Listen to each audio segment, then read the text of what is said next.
This is a production of WGBH2 Boston. Tonight on Greater Boston, Congressman Joe Kennedy joins me to talk about more U.S. troops in the Middle East and his fight for transgender rights, plus access to public higher ed. The state's looking to make it easier and more affordable, but will it work? Then, what's next for Tom Terrific after yet another sack from the courts? And I'll weigh in on mission creep, courtesy of the Obama administration.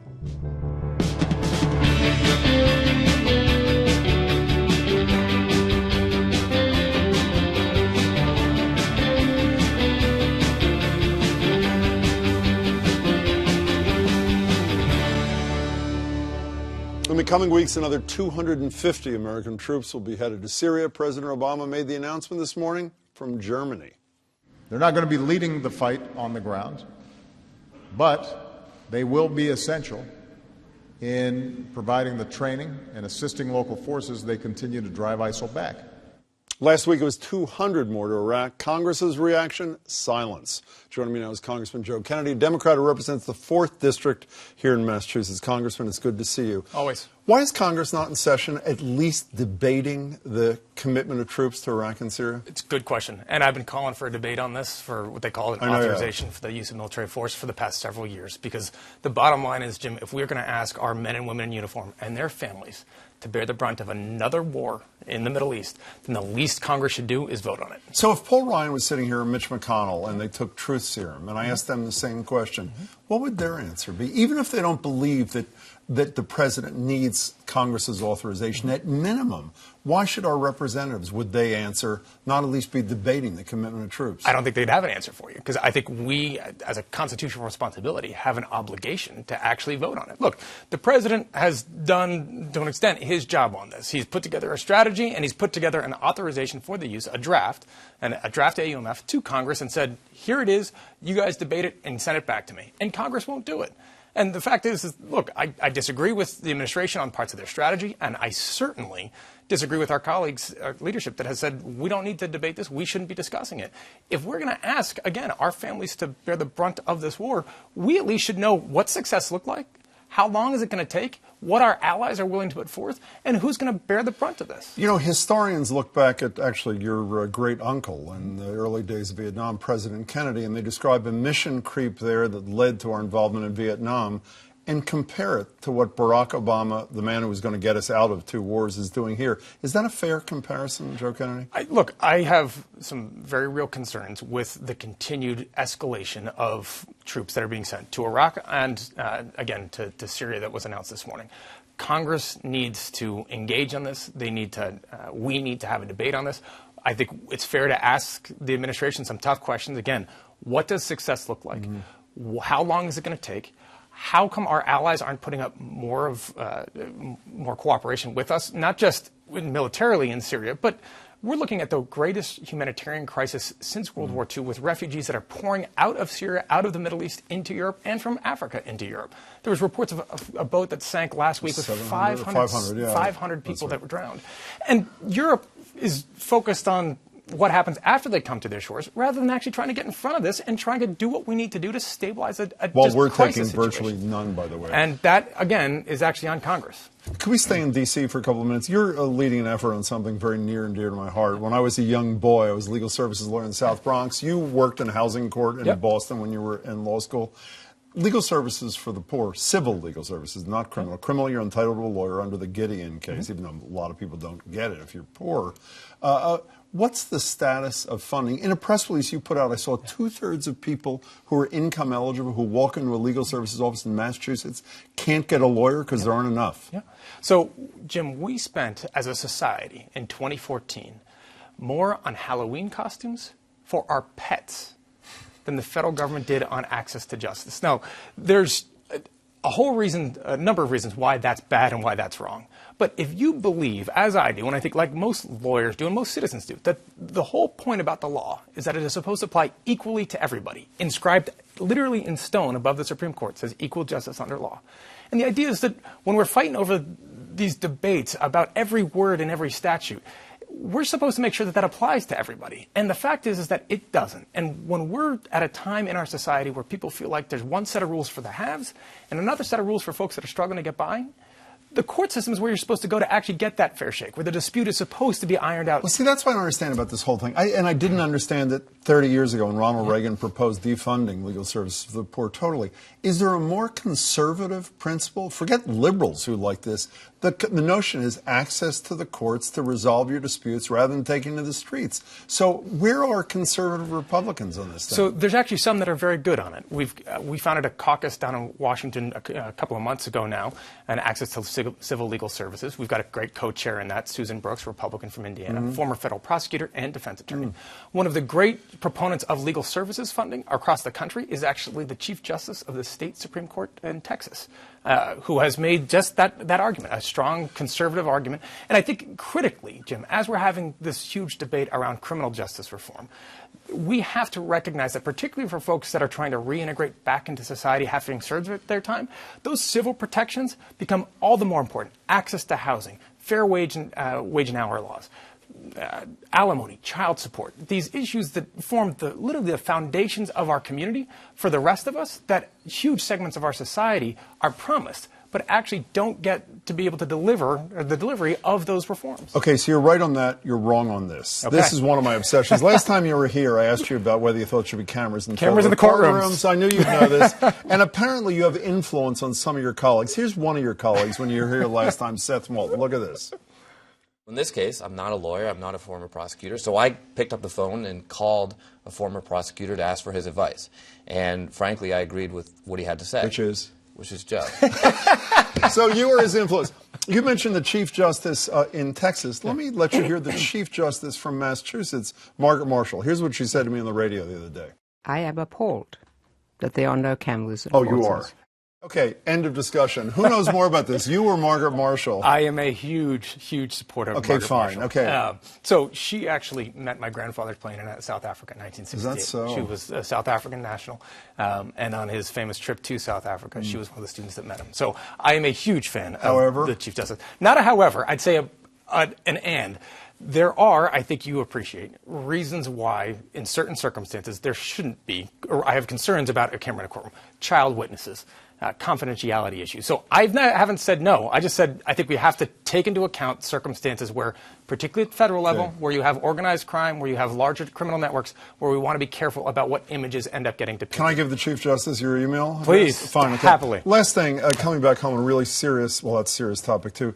You've been identified as the reason why Governor Baker was uninvited from the National Gay and Lesbian Chamber of Commerce. You were one of the honorary co-hosts. He was to be honored. You made it clear to them from what the Globe reports, I don't want to be a co-host because he has not taken a position on the transgender public accommodation law. He was disinvited. You went back on as co-host. This guy's been pretty good on gay and lesbian issues, from being the only Republican governor to file amicus in the same-sex marriage case before the Supreme Court, this targeted investment to gay and lesbian-owned businesses. Was your position, this stick approach as opposed to carrot, was that fair?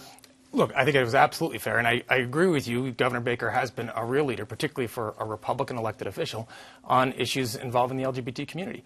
He has not, however, taken a firm stance on the issue that is before the legislature now about extending public accommodations to members of the transgender community. And Jim, as you and I know, those are protections that you enjoy, that I enjoy, and that some members of our community don't. And as we just talked about a minute ago, the law does not apply equally to everybody in our community. In the Commonwealth of Massachusetts in 2016. And that is crazy. And so, yes, while the governor, I think, deserves a lot of credit for the leadership he's shown in the past on some of these issues, the fact is when it comes out to this issue about public accommodation, his record is, when he did take an official position on it in the past, he was not for it. Now he's indicated he might be, or depending on what bill comes before him, he might be. And all that I'm saying is, at a time when I was asked to add my name to an honorary host committee honoring Nancy Pelosi, when it turned out that the governor was then supposed to be honored as well, I just said myself personally wasn't comfortable continuing to lend my name as an honorary host. And the governor has shown leadership on this in the past on other issues with the LGBT community. I hope that he will come around on this. I think it's important that he does so. And you've talked to members of the trans community here. For those folks that do not have these protections, this is a very big deal. Very quickly, have you spoken to Governor Baker about this? I've reached out to him directly. And have you spoken to him? I haven't spoken to him directly. I've reached out to him directly, and I think he knows where I stand on this. I've testified before the State House on this.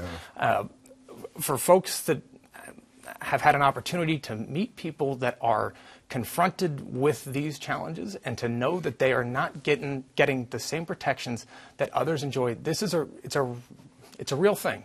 And I think Massachusetts its time's come. Joe Kennedy, nice to see you. My pleasure. Thanks Thank so you. much. Good to see you as always. Later, Tom Brady's suspension upheld. So is this matter headed to the Supremes? We'll discuss that. Then more on those American troops headed to Syria and my questions about our nation's response. But first, if you want to see the look of panic, real cold sweat, hyperventilating terror, ask a parent of a teenager about the cost of college. Fear is real and justified.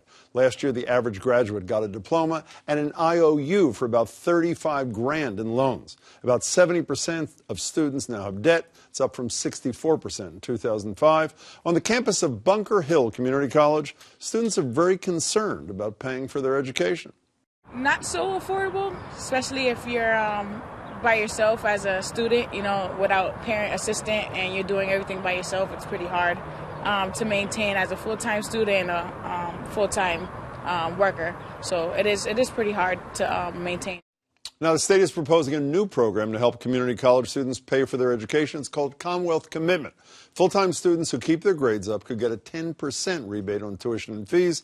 Also provides some pretty generous financial incentives to help students who want to go on and pursue a bachelor's degree at one of the state's public universities. Joining me tonight to talk about all this are Marty Meehan, the president of the University of Massachusetts System. Good to see you. And Chris Gabrielli, the chair of the Board of Higher Education for the state. Good to see you too, Chris.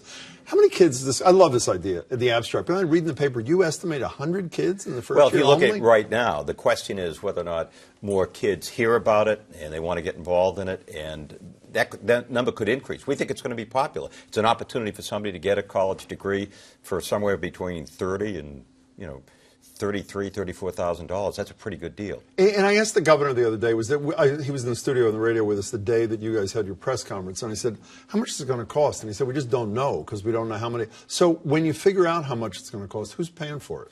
We're going to go out and raise money privately at UMass. We're going to use our endowment. We've increased the amount of money we're putting into financial aid by $20 million this year alone. That money, obviously, most of it comes from students in terms of fees. But if somebody wants to board at UMass, it costs about $23,000 to $24,000. But the net price is about $16,000. That's because we give significant amounts in financial aid. So, Chris Gabrielli, is this more likely to keep that young woman we just saw from dropping out? Is that the theory, that this level of assistance is going to provide an incentive to stay, or at least make it easier to stay? I think it's certainly important to provide the incentive and to do something about the affordability of college education. This is a significant, to be able to graduate on average, if you go to a state university here for the second 2 years or UMass, on average it's going to be about $25,000. When you consider for 4 years of education, and that's before financial aid, so it'll be probably less, on average maybe 15. That is the best deal in Massachusetts higher education. And the problem is there's a lot of students who start community college who really don't understand that if they go full-time, they do a good job, that they can transfer to these wonderful state universities and UMass and complete and put themselves in a great position. So we really want to highlight to them. We want to incent them. We want to highlight to them, stick through this path and you will get to where you want to. Let me try to provide a little more financial savings for you all, if I may be so presumptuous. Is it the idea, my understanding is this happens in my home state of Pennsylvania with Penn State, that the four-year institution has absorbed some of the community college. It obviously is cost effective because you save on administration, you avoid nightmares like this Bridgewater State thing with a guy with hundreds of thousands of dollars vacation. Has there been any consideration of, what are there, 15 community colleges? Is that what it is currently? Is that what it is, 15? 14. 14. Has the notion of absorption of them within the system, first 2 years at a UMass campus, and then if they choose to continue, they continue. Is that a ridiculous idea? I don't think it's a ridiculous idea. As a matter of fact, I think if you look at the number of students from Massachusetts who graduate from high school is actually going to come down. I honestly think there's a tough political issue, but I think some kind of consolidation looking forward is going to be important. From a UMass perspective, as our selectivity has gone up, the number of students we take from community colleges has gone up dramatically. So I think looking at how to consolidate, how to merge is really a good idea, and I think looking over the next 5, 6, 7, 8 years, I think it's going to be an It's important. easier for him to say than you to say, I think. So do you think it's a decent idea, worth considering? There may be really some specific campuses or geographies where that makes sense. I mean, community colleges serve, a lot of different types of students and a lot of students who don't even want to complete. So, the first time right out of high school student going right there, that's the focus in large part for this program, this Commonwealth commitment. But if you looked at a community college, they're serving a wider range of people, and they're pretty cost-effective per student. So I'm not saying there shouldn't be some consolidations, but even the geography. I mean, UMass has 4 campuses around the whole state that serve undergraduates, right? So, they're a lot more local to the students. As I say, I really like this idea. However, it seems to me that the big nut that's got to be cracked here is on the state level at the State House. I mean, you save $5,000 whatever you're saving a kid, and that's not nothing. I understand it's very significant. Up until a couple of years ago, no state had cut its commitment to higher education more deeply. There's 6 states that had cut their commitment more deeply than Massachusetts. Finally, we got back closer to this 50-50, 50% from the state, 50% tuition and fees. But essentially, it was cost shifting for more than a decade. You're a former business guy. You may still be a business guy, I don't know what you're doing on the side here, if you're even allowed to. But your business, what is more important to them than having their state invest in, not freezing, as I think they're proposing this year, increasing dramatically funding for higher education? My understanding from your statistics, 3 out of 4 kids who graduate from UMass system stay in the state, as compared to only 50% or something from private universities. Isn't this a dream for businesses? Why are they not kicking the crap out of the legislature saying we need serious money in the system? Look, I think that's a fair point, and I think, there's nothing more important than for the student themselves, for our community, for first-generation college goers, for everyone involved, including, as you say, business, to see us succeed at that. And we're certainly going to be running increasingly short of college graduates. I want to emphasize one point, though. This is not just about making it cheaper. This is about incenting students to stick with it. So we have about 12,000 students a year who start community college. At the end of the first year, fewer than 20% have the normal credits that a first year would get. So you're intimating it's not just about the money. Not at all. So those students are doing themselves ultimately a disservice. I understand they have other challenges in their life, but the data shows that the more a student decelerates, the less likely they are. So what are you doing to fix that? I know that's part of what this is about, is showing these pathways where you could tell a student right up front, 4 years from now, you can hold a BA in your hand from the University of Massachusetts or from the state university system if you follow this path. The financial incentive, frankly, is the less important in my mind, even though it's important to do that, than it is to point students to success. We have tons of students who don't complete in this state. They start and they don't complete. That's why we have too few college graduates. Well, let me stay on the money, though, for a second. And let's assume even Chris Gabrielli is right that it's second tier. I'll tell you, as a parent who had 2 kids at private schools, and I make a decent amount of money, it's a pretty high priority for me. $15,000 for 4 years. Would that not be the bargain of the century? Of course it is. But isn't it incumbent on the legislature to, other than this couple-year blip a year or 2 ago, it has devalued the contribution the state public higher education makes? One of the things I'm doing, Jim, my first year is I'm meeting with CEOs from across the state, and we will be organized as CEOs. CEOs get it. They understand that we're an innovation economy. The future of Massachusetts, from my perspective, runs through the University of Massachusetts. So why don't they lobby as hard for this as they do for tax breaks for their businesses? I think we're going to see increasing them getting more involved. I think, frankly, many of them are surprised to hear that if you factor in inflation, we get less money at University of Massachusetts for operating budget than we did when Mitt Romney was governor. Is that so? So we have had significant cuts. In fact, when the stimulus, Congress passed a stimulus bill a few years ago, Massachusetts was one of the few states in the country to ask a waiver so that they could cut higher education at the same time they were taking the stimulus money. Only 6 states in the country did that. So Massachusetts does not traditionally have a record of funding public higher education. Do you think that's because they're enamored of the Harvards and the MIT? Is that, how do you explain I think political that? leadership over the last 30 years, 3 decades in the state, has viewed public higher education as a safety net for either students that can't afford to go to a private institution or students who aren't smart enough to get into them. Not as a first priority as it should be. The paradigm has changed. We educate the workforce. I don't think there's any question that in a state with such extraordinary private universities that has an effect on the tone. I certainly totally agree with you that for the future of Massachusetts, from a social justice point of view, but an economic success point of view, we need our public higher education system to be effective and successful for far more students. People want to learn more about this Commonwealth Committee. Is that on your website? It's on the Board of Higher Education website. I assume UMass is as well. On the University of Massachusetts website. By the way, when you come back next time, longer school day, #1 in our discussion. Is that a deal? That's a deal. I'm obsessed with it. Thank you for saying that. Great to see you. Chris Gabrielli, great to see you. Jim, good to see you. Thank you, gentlemen. Next up, bad news for our hometown hero, Tom Brady. The ruling on the field stands. A federal appellate court upheld his 4-game suspension today. They wrote, quote, "We hold that the commissioner properly exercised his broad discretion under the collective bargaining agreement and that his procedural rulings did not deprive Brady of fundamental fairness." The final vote was 2-1, but the battle may not be over quite yet. Joining me is Alfred Yen. He's an associate dean of faculty and professor at BC Law School, where he teaches a class on sports law. Very good to see you. I know the fans are out of their minds because they particularly, they hate the commissioner and they love Tom Brady. This decision was not at all about whether he deflated footballs. It was about whether or not the commissioner had the power to do what he did, was it not? Correct, yes. This decision was not about the underlying merits of the case. It was about the interpretation of the collective bargaining agreement and the authority that the commissioner has under it. And the players' union is one of the weakest unions in America, essentially granted this power where the commissioner is able to be jury and judge and trier of essentially everything and the ultimate arbiter, right? Yes, but I think one has to be careful about calling the NFL Players Union weak on this. So let me elaborate a bit. Sure. The collective bargaining agreement permits the commissioner to sit as the final arbiter in a dispute involving player discipline. Now, no doubt, when that was presented to the Players Union, they said to the owners, "We don't like this. We don't want that in here."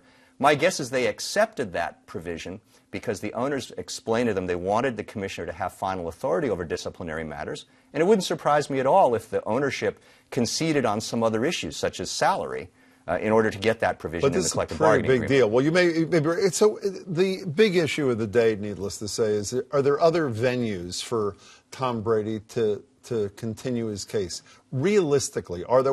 We've read about maybe it was only 3 judges of the Second Circuit. He could appeal to go before a request to go before a 12, maybe the Supreme Court. Are either of those real options for him? Well, it's certainly a real option to make the petition, so he can put the issue in front of both the entire Second Circuit or to the Supreme Court. Whether either court will agree to hear another appeal on his behalf, I think, is far more debatable. Yeah, you can never say never given the publicity involving this case, but I don't find it such an unusual case that they would be likely to take it. The one exception I read today is that if Adrian Peterson, who obviously got in trouble, and he's been since reinstated for beating his young kid, essentially, he still has a case pending before a federal appellate court. If it turned out they ruled in Peterson's favor against the league, and there were essentially 2 conflicting appellate court decisions, that would increase the likelihood that Brady's case might get heard higher up, yes? It would increase the chances, but there are plenty more conflicts that are of that level that the Supreme Court has chosen to leave unresolved. So I wouldn't say that would be a slam dunk. And even if he got it, the likelihood of getting a stay, which would allow him to play, is minimal to non-existent, right?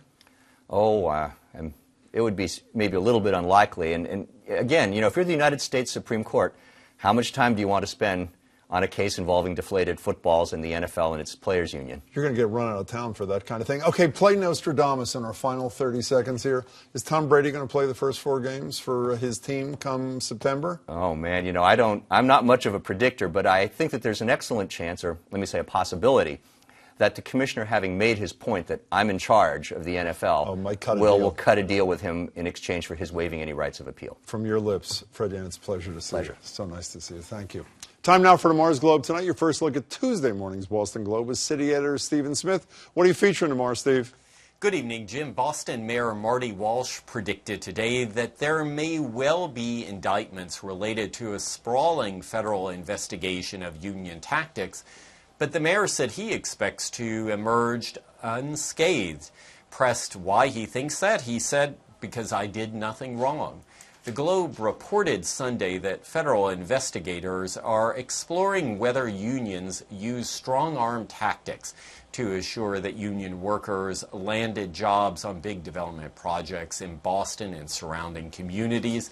That investigation has cast an unwanted spotlight on City Hall and on Walsh and his years working in the labor movement before he was elected mayor in 2013. Now, the mayor was emphatic again today in saying that he has not appeared before a grand jury. What else are you featuring tomorrow, Steve? So if, like me, in riding the T, you've seen the occasional free rider pass through and wonder just how much the T loses each year in fare evasion, How about $42 million? That was the estimate that TE officials provided today. The vast majority of that, interestingly, coming from the commuter rail, the Green Line also accounting for a substantial chunk. TE officials pledged that they will crack down on fare evasion. We have to bring back Rich Davey, the former head of the team. Remember when he jumped the turnstile to apprehend a fare evader? That's what we need now. Steve Smith, good to see you. Thanks so much for your time.